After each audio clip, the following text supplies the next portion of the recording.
ಎಲ್ಲಿ ಸಮಯವನ್ನು ವ್ಯರ್ಥ ಮಾಡ್ತಿದ್ದೀವಿ. ಎಲ್ಲ ಊರಲ್ಲೂ, ಎಲ್ಲ ಜಿಲ್ಲೆಯಲ್ಲೂ, ಎಲ್ಲ ಒಂದಷ್ಟು ಹೋಬಳಿಗಳಲ್ಲೂ, ಎಲ್ಲ ರಾಜ್ಯದಲ್ಲೂ, ಒಂದಷ್ಟು ಎಲ್ಲ ದೇಶದ ವಿವಿಧ ಭಾಗಗಳಲ್ಲಿ ಸಂಘ ಸಂಸ್ಥೆ ಸಂಘಟನೆಗಳು ಇರ್ತವೆ.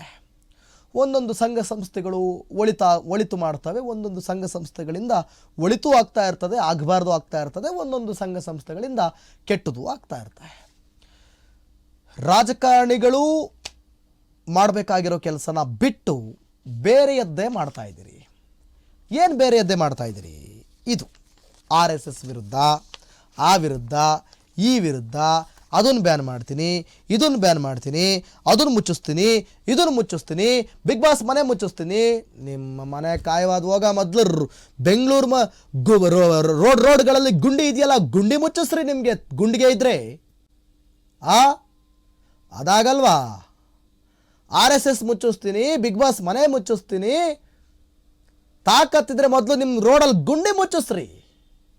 ಬನ್ನಿ, ಸರ್ಕಾರ ವರ್ಸಸ್ RSS ಪಥಸಂಚಲನ ವಾರ ಆಗಿದೆ.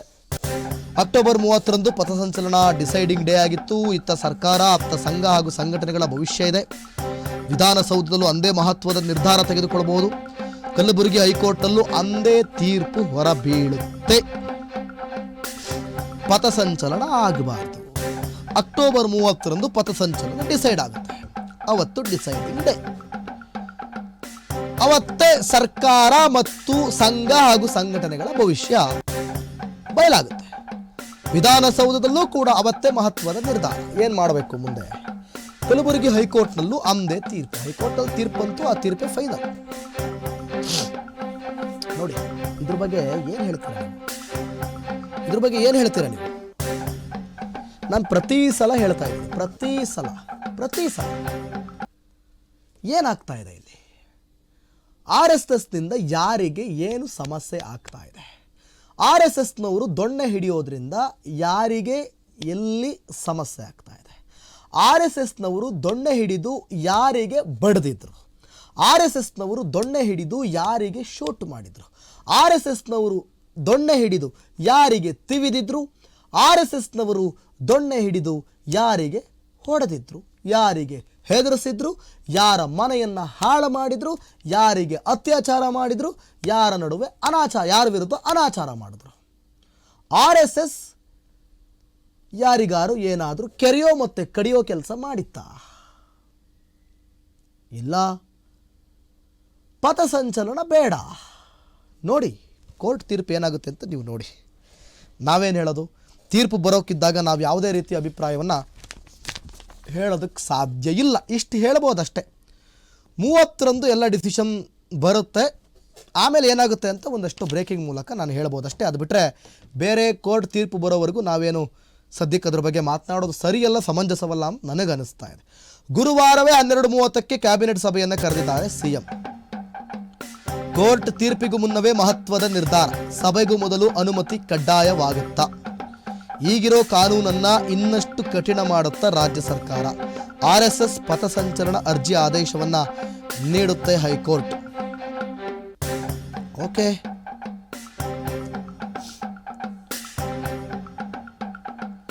ಕೋರ್ಟ್ ತೀರ್ಪಿಗೂ ಮುನ್ನವೇ ಮಹತ್ವದ ನಿರ್ಧಾರ. ಏನಪ್ಪ ನೀವು ಕೋರ್ಟ್ಗಿಂತ ಮೀರಿದ್ದ ನೀವೆಲ್ಲ? ಸಭೆಗೂ ಮೊದಲು ಅನುಮತಿ ಕಡ್ಡಾಯವಾಗುತ್ತಾ ಅಂದರೆ ಅನುಮತಿ ಕೊಡಬಹುದು ಮೋಸ್ಟ್ಲಿ. ಈಗಿರೋ ಕಾನೂನನ್ನು ಇನ್ನಷ್ಟು ಕಠಿಣ ಮಾಡುತ್ತಾ ರಾಜ್ಯ ಸರ್ಕಾರ. RSS ಪಥಸಂಚಲನ ಅರ್ಜಿ ಆದೇಶ ನೀಡಲಿರೋ ಹೈಕೋರ್ಟ್ ಕಾದು ನೋಡೋಣ. ಇವೆಲ್ಲವೂ ಕೂಡ ನಾವು ಕೂಡ ಕುತೂಹಲದಿಂದವೇ ಕಾಯ್ತಾ ಇರುವಂಥದ್ದು. ನೋಡೋಣ ಏನಾಗುತ್ತೆ ಅಂತೇಳಿ. ಆಮೇಲೆ ಏನೇನು ಪ್ಲ್ಯಾನು, ಏನೇನಾಯಿತು ಅದೆಲ್ಲನೂ ನೋಡೋಣ.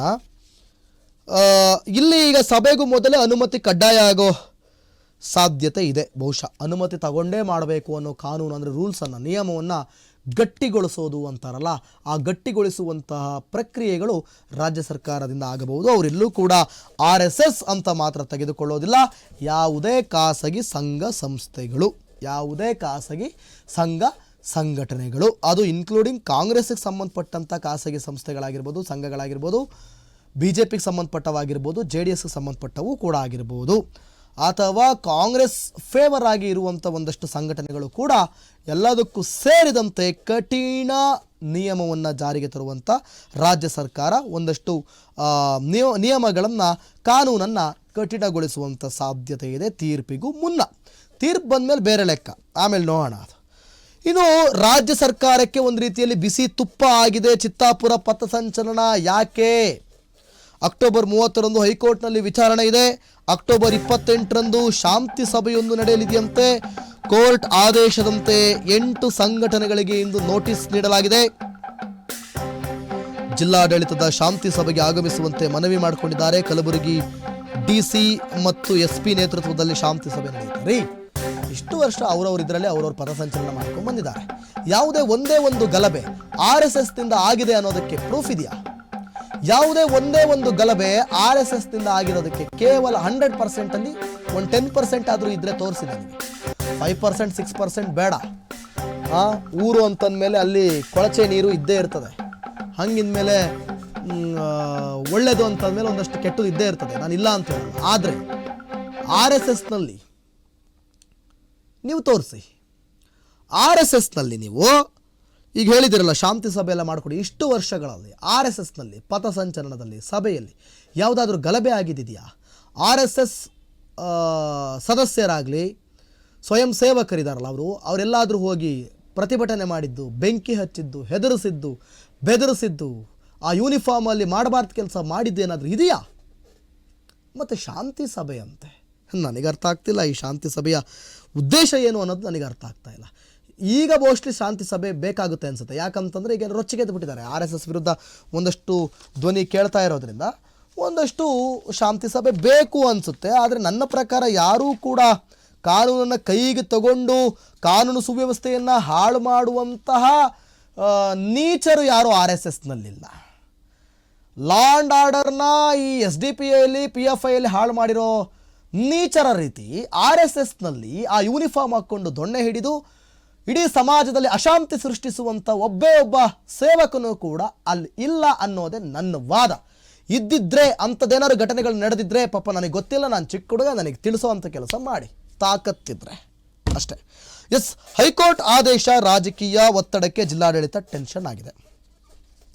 RSS ಪಥಸಂಚಲನ ನಡೆಸದಂತೆ ಸಂಘಟನೆಗಳು ಪಟ್ಟು ಹಿಡಿದಿವೆ. ಶಾಂತಿ ಸಭೆಯಲ್ಲಿ ಪಥಸಂಚಲನಕ್ಕೆ ವಿರೋಧ ಫಿಕ್ಸ್ ಆಗಿದೆ. ಪಥಸಂಚಲನ ದಿನವೇ ಅನುಮತಿಗೆ ಬಿಗಿಪಟ್ಟು ಹಿಡಿಯೋ ಸಾಧ್ಯತೆಗಳಿವೆ. ಸಂಘಟನೆಗಳ ಫೈಟ್ನಲ್ಲಿ ಇಲ್ಲಿ ಜಿಲ್ಲಾಡಳಿತ ಬೆಂಡ್ ಆಗ್ತಾ ಇದೆ. ಏನು ಮಾಡ್ತಾ ಇದೆ ಅಂದರೆ ಒಂದಷ್ಟು ಹೆಂಗೆ ಹೇಳಿ ನಾನು ಹೇಳ್ತೀನಿ. ಶಾಂತಿ ಸಭೆಯಲ್ಲಿ ಈ ಒಂದು ಲೈನ್ ಇದೆಯಲ್ಲ, ಹೈಕೋರ್ಟ್ ಆದೇಶ ರಾಜಕೀಯ ಒತ್ತಡಕ್ಕೆ ಜಿಲ್ಲಾಡಳಿತಗಳು ಟೆನ್ಷನ್ ಆಗಿವೆ. ಯಾಕೆ ರಾಜಕೀಯ ಒತ್ತಡ ಬಂತು ಇಲ್ಲಿ? ಆಮೇಲೆ ಕೆಲವೊಂದು ಸಂಘಟನೆಗಳು ಪಟ್ಟು ಹಿಡಿದಿರುವಂತೆ ನಡೆಸಬಾರ್ದು. ಶಾಂತಿ ಸಭೆಯಲ್ಲಿ ಪಥಸಂಚಲನಕ್ಕೆ ವಿರೋಧಕ್ಕೆ ಫಿಕ್ಸ್ ಆಗಿದೆ. ಪಥಸಂಚಲನ ದಿನವೇ ಅನುಮತಿಗೆ ಬಿಗಿಪಟ್ಟು ಹಿಡಿಯೋ ಸಾಧ್ಯತೆ ಇದೆ. ಸಂಘಟನೆಗಳ ಫೈಟ್ನಲ್ಲಿ ಬೆಂಡ್ ಆಗ್ತಾ ಇದೆ ಜಿಲ್ಲಾಡಳಿತ. ಇಲ್ಲಿ ಈ ಲೈನ್ ನೋಡೋಣ. ಈ ಲೈನ್ RSS ಪಥಸಂಚಲನ ನಡೆಸದಂತೆ ಸಂಘಟನೆಗಳ ಪಟ್ಟು. ಒಂದಷ್ಟು ಸಂಘಟನೆಗಳು RSS ಪಥಸಂಚಲನ ನಡೆಸಬಾರ್ದು ಅಂತ ಪಟ್ಟು ಹಿಡಿದಿದ್ವಂತೆ. ಈ ಕೆಲವೊಂದು ಸಂಘಟನೆಗಳಿರ್ತವೆ, ಆಯ್ಕೊಂಡು ತಿಂತಾ ಇರ್ತವೆ, ಬೇಡ್ಕೊಂಡು ತಿಂತಾ ಇರ್ತವೆ. ಆ ಸಂಘಟನೆಗಳನ್ನು ಮಾಡಿಕೊಂಡಿರೋದೇ ಅವು ದುಡ್ಡಿಗಾಗಿ, ಒಂದೊತ್ತು ಊಟಕ್ಕಾಗಿ ಭಿಕ್ಷೆ ಬೇಡ್ತವೆ. ಒಂದಷ್ಟು ಸಂಘಟನೆಗಳಿದ್ದಾವೆ, ನಾನು ನೋಡಿದ್ದೀನಿ. ಕಾಸು ಕಾಸು ಕಾಸು, ಫಂಡು. ಈ ತಿರ್ಕೆ ಸಂಘಟನೆಗಳಿದಾವಲ್ಲ, ಇವಷ್ಟೇ ಹೇಳ್ತಾ ಇರೋದು RSS ಪಥಸಂಚಲನ ಮಾಡೋದಕ್ಕೆ ನಮ್ಮ ವಿರೋಧ ಇದೆ ಅಂತ. ಈ ರೀತಿ ವಿರೋಧ ಮಾಡಿದ್ರೆ ಅಲ್ಲೂ ಏನಾದರೂ ಒಂಚೂರು ಗಿಡಗಾಸ್ ಸಿಕ್ಕಿದ್ರೆ ರಾತ್ರಿ ಒಂಚೂರು ಏನೋ ಅನ್ನನೋ ಪನ್ನನೋ ಅಳಸೋಗಿರೋ ಅನ್ನ ಪನ್ನ ತಿನ್ಕೊಂಡು ಬದುಕು ನಡೆಸೋಣ ಅನ್ನೋ ಭ್ರಮೇಲಿದ್ದಾವೆ ಒಂದಷ್ಟು ಆಯ್ಕೊಂಡು ತಿನ್ನೋ ತಿರ್ಕೆ ಸಂಘಟನೆಗಳು. ಇರಲಿ ಬಿಡಿ, ಅದು ಅವ್ರದ್ದೇ ಕೆಲಸ. ಓಕೆ, ಮುಂದೆ RSSಗೆ ಅಂಕುಶ. BJP ಹೈಕಮಾಂಡ್ ಹೊಸ ವ್ಯೂಹವನ್ನು ರಚಿಸ್ತಾ ಇದ್ದಾರಂತೆ. ದಿಲ್ಲಿಯಲ್ಲಿ ಸದ್ದು ಮಾಡಿದ ಚಿತ್ತಾಪುರದ ಚದುರಂಗ. ರಾಜ್ಯ BJPಗೆ ಕೇಸರಿ ಹೈಕಮಾಂಡ್ನ ಸಂದೇಶವೇನು? ವರದಿ ಪಡ್ಕೊಂಡು ಹೈಕಮಾಂಡ್ ಹೇಳ್ತಾ ಇರೋದೇನು? ಸರ್ಕಾರದ ನಡೆಯನ್ನ ಸೂಕ್ಷ್ಮವಾಗಿ ಗಮನಿಸ್ತಿರೋ RSS. ಸರ್ಕಾರದ ನಡೆಯನ್ನ ಸೂಕ್ಷ್ಮವಾಗಿ ಗಮನಿಸ್ತಾ ಇದೆ RSS. ನೋಡ ಏನು ಸಂದೇಶ ಕೊಡ್ತಾರೆ, ಏನು ಕತೆ, ಏನು ಪ್ಲಾನು, ಏನು ಎಲ್ಲವನ್ನೂ ಕೂಡ ನೋಡೋಣ. BJP ಇದಕ್ಕೆ ಯಾವ ರೀತಿ ಹೊಸ ವ್ಯೂಹವನ್ನು ರಚಿಸುತ್ತೆ? ಕೇಸರಿ ಹೈಕಮಾಂಡ್ ಸಂದೇಶ ಏನು ಕೊಟ್ಟಿದ್ದಾರೆ? ಹೈಕಮಾಂಡ್ ಹೇಳ್ತಾ ಇರೋದೇನು?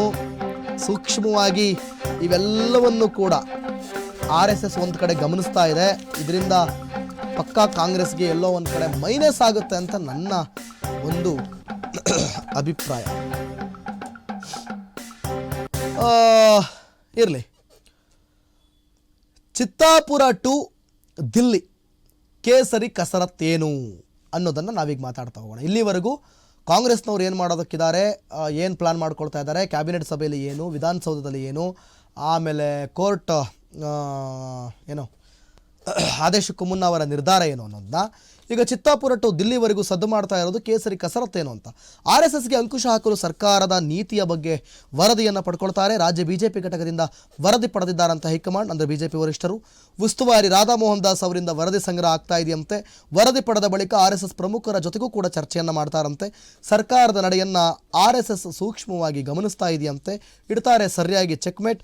ಯಾವ ರೀತಿ ಇಡ್ತಾರೆ ಅಂತ ಗೊತ್ತಿಲ್ಲ, ನೋಡೋಣ. ಎಲ್ಲ ವರದಿಯನ್ನು ಪಡೆದುಕೊಂಡು ಯಾವ ರೀತಿ ಬಿಜೆಪಿ ಅಥವಾ RSS ಇದಕ್ಕೆ ಟಕ್ಕರ್ ಕೊಡುವಂಥ ಕೆಲಸ ಮಾಡ್ತಾರೆ ಅಂತ. ಇನ್ನು ರಾಜ್ಯ ಬಿಜೆಪಿಗೆ ಹೈಕಮಾಂಡ್ ಏನು ಹೇಳಿದ್ರಂತೆ, ಬಾಯಿ ಮುಚ್ಕೊಂಡಿರಿ ಅಂದಿರ್ತಾರೆ, ಇನ್ನೇನು ನೋಡೋಣ ಏನು ಹೇಳಿದ್ದಾರೆ ಅಂತ. ಕೋರ್ಟ್ ತೀರ್ಪು ಆಧರಿಸಿ ಮುಂದಿನ ತಂತ್ರವನ್ನು ನಾವು ರೂಪಿಸೋಣ. ಕೋರ್ಟ್ ತೀರ್ಪು ಬಂದ ಮೇಲೆ ನಾವು ಮುಂದಿನ ತಂತ್ರವನ್ನು ರೂಪಿಸೋಣ. ಅನುಮತಿ ಸಿಕ್ಕರೆ ಅನುಮತಿ ಏನಾದರೂ ಸಿಕ್ಕರೆ ಬೃಹತ್ ಪಥಸಂಚಲನಕ್ಕೆ ಸಿದ್ಧತೆ ಮಾಡಿಕೊಳ್ಳಿ, ದೊಡ್ಡ ಮಟ್ಟದಲ್ಲಿ ಮಾಡೋಣ. ಉಳಿದ ಎಲ್ಲ ಜಿಲ್ಲೆಗಳಲ್ಲೂ ಪಥಸಂಚಲನಕ್ಕೆ ಪ್ಲಾನ್ ಮಾಡೋಣ. ನಮ್ಮ ಶಕ್ತಿ ಏನು ಅಂತ ತೋರಿಸೋಣ ಅಂತವರು. ಸರ್ಕಾರ ಏನು ಮಾಡಿದ್ರು ನೀವು ತಲೆ ಕೆಡಿಸ್ಕೊಳ್ಳೋಕೆ ಹೋಗಬೇಡಿ, ಬಿಟ್ಟಾಕಿ ಸೈಡಿಗೆ. RSS ಬ್ಯಾನ್ ಮಾಡಲು ಸಾಧ್ಯವಿಲ್ಲ, ಅದು ಅಸಾಧ್ಯ. ಕೋರ್ಟ್ ತೀರ್ಪಿನ ಬಳಿಕ ಹೋರಾಟವನ್ನು ತೀವ್ರಗೊಳಿಸಿ, ನೀವು ರಾಜಕೀಯವಾಗಿ ಸಮರ್ಥವಾಗಿ ಎದುರಿಸಿ.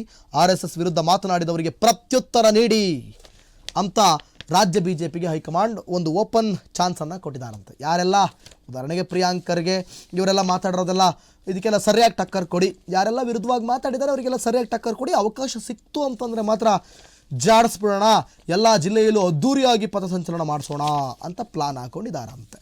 ಇದು ರಾಜ್ಯ ಬಿ ಜೆ ಪಿಗೆ ಹೈಕಮಾಂಡ್ ಹೇಳಿದ್ದು. ಇರಲಿ.